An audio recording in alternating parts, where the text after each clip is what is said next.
त्रिपुंडधारी, है त्रिशूलधारी। शिव को लगाया गया त्रिपुंड हमारे कल्याण के लिए, और हमारे मस्तक पर लगाया गया त्रिपुंड हमारे शिव की प्राप्ति का केंद्र बिंदु है। ए रावत, तुम भगवान की स्तुति करो।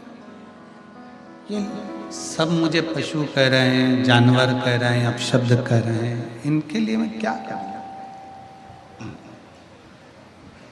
अभी आपको कहा कि परम पूज्य मुरारी बापू जी अपने शब्द में कहते हैं कि जितनी निंदा, जितना अपशब्द सुनने को मिले, समझ लेना कि आप उन्नति की ओर बढ़ रहे। एरावत के पास में सारी सिद्धियां थी, एरावत के पास में सारा बल था, सारी सिद्धियां थी, निकल कर जा रहा था। क्रोध आ गया इंद्र को, क्रोध। इंद्र ने श्राप दे दिया एरावत हाथी को।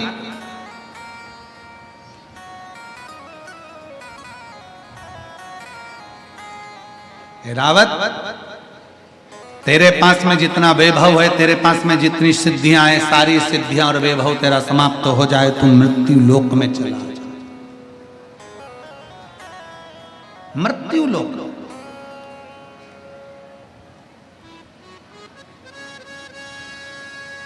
एरावत मृत्यु लोक में आया, सारी सिद्धियों के बीच ब्रह्मलोक ब्रह्मा जी का, वैकुंठ लोक भगवान विष्णु का, मृत्यु लोक किसका है? जम के बोलो जरा। मेरे देव अधिदेव महादेव। अब उसमें क्या सोचना? कई लोग हमसे कहते हैं गुरुजी कि पहले सतयुग कितना अच्छा था, त्रेता युग कितना अच्छा था, द्वापर युग, साउंड सेट करो, द्वापर युग कितना अच्छा था, और अब ये कलयुग। हम कहते हैं इसके बराबर कोई युग है क्या? इसके बराबर कोई युग है? पहले यज्ञ करना पड़ता था, अनुष्ठान करना पड़ता था, दान पुण्य करना पड़ता था। कलयुग में तो कलयुग केवल नाम, केवल नाम जपिए।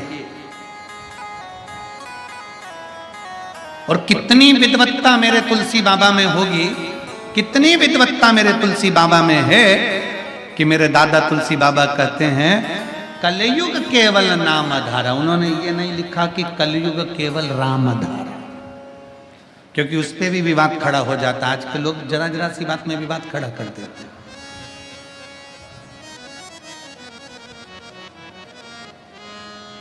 दुनिया में बहुत लोग हैं, कोई संतुष्टि है, कोई नहीं संतुष्ट है। होते कई लोगों को, कई ऐसे भी हैं जिनको संतुष्टि नहीं मिलती। तुलसी बाबा ने अपनी सुंदर रामचरितमानस के अंतर्गत लिख दिया कलयुग केवल, जम के बोलो जरा, कलयुग केवल नाम धारा। राम नहीं लिखा, क्योंकि उनको मालूम था कलयुग आएगा, सारे अलग अलग पंथ में बढ़ जाएंगे। कोई शंकर को भजेगा, कोई राम को भजेगा, कोई कृष्ण को भजेगा, कोई दुर्गा को भजेगा, कोई दत्त को भजेगा, कोई किसी को भजेगा, कोई किसी को भजेगा। इसलिए तुलसी बाबा ने लिख दिया, मेरे तुलसी बाबा लिख देते हैं कि कलयुग केवल नाम आधारा। तुम्हारी मर्जी पड़े उसको भजो, पर भजो तो उसी से पार उतर जाओ।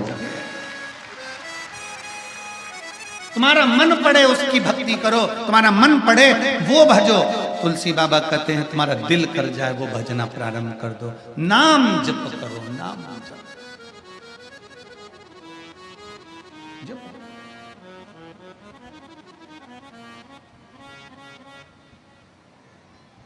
कितना सुंदर एक चरित्र आता है कि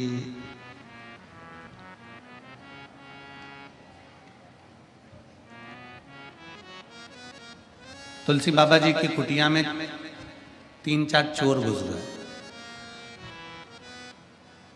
अब एक तो संत की कुटिया में चोर घुस जाए,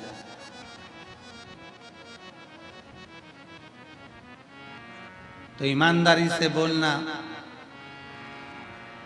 चोर चोर रह पाएगा?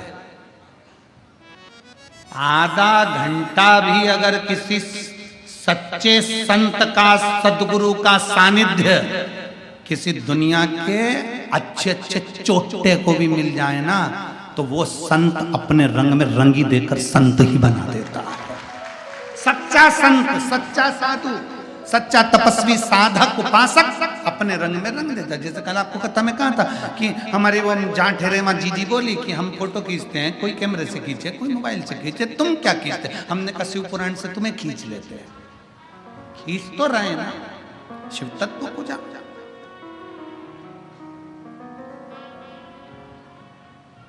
चार चोर चोरी करने के लिए गए बाबा के। अब चोरी का धन उनके पास में बहुत सारा था, उनको चोरी तो करना नहीं थी। सरयू जी में पानी बहुत सारा था, अब करे तो करे क्या?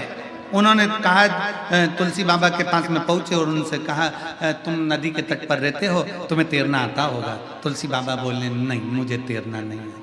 तुम्हें तैरना नहीं आता? नहीं मुझे तैरना। तुम्हें तैरना नहीं आता, तुम नदी के तट पर रहते हो।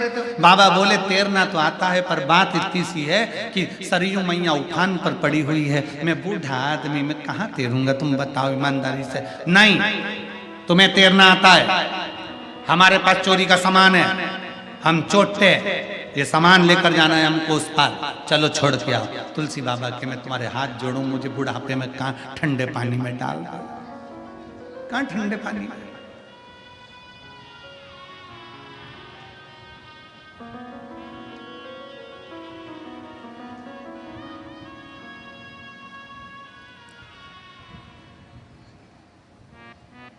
तुलसी बाबा ने कहा, मैं नहीं जाऊंगा, एक काम करता हूं, मैं एक पत्र लिखकर तुमको दे देता हूं, सबसे आगे जो रहेगा ना वो पत्र को हाथ में पकड़ लेना और तुम पार उतर जाओगे, सब एक दूसरे को पकड़ लेना, ठीक है? लिख दो पत्र।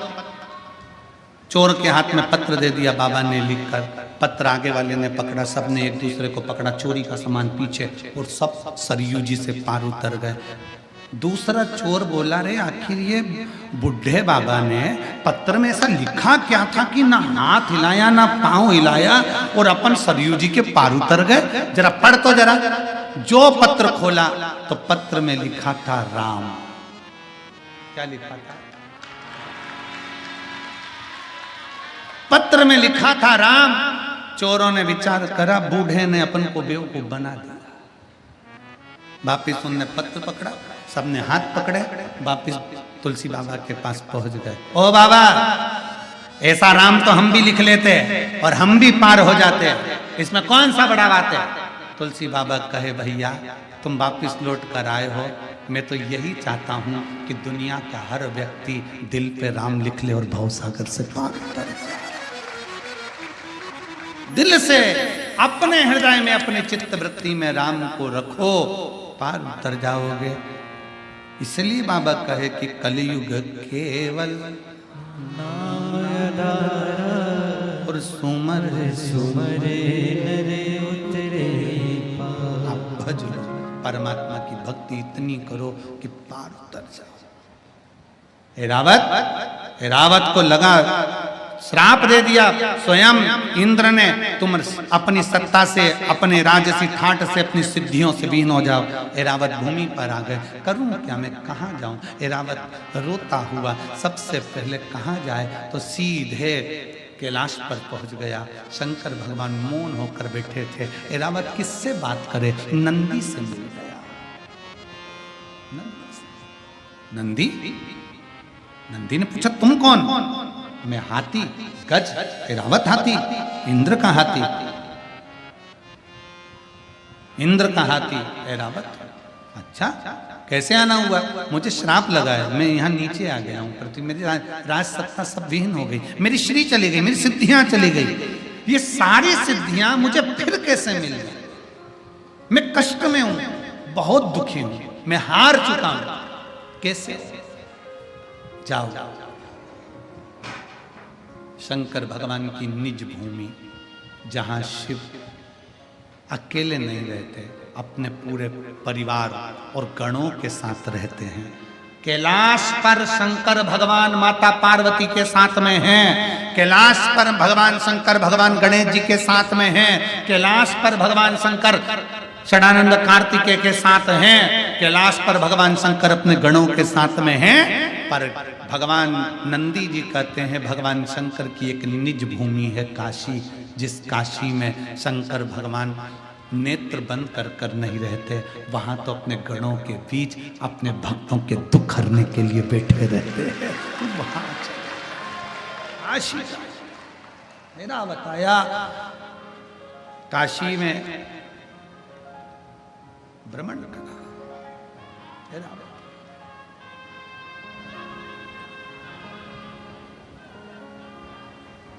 सात कोस के गोवर्धन बाबा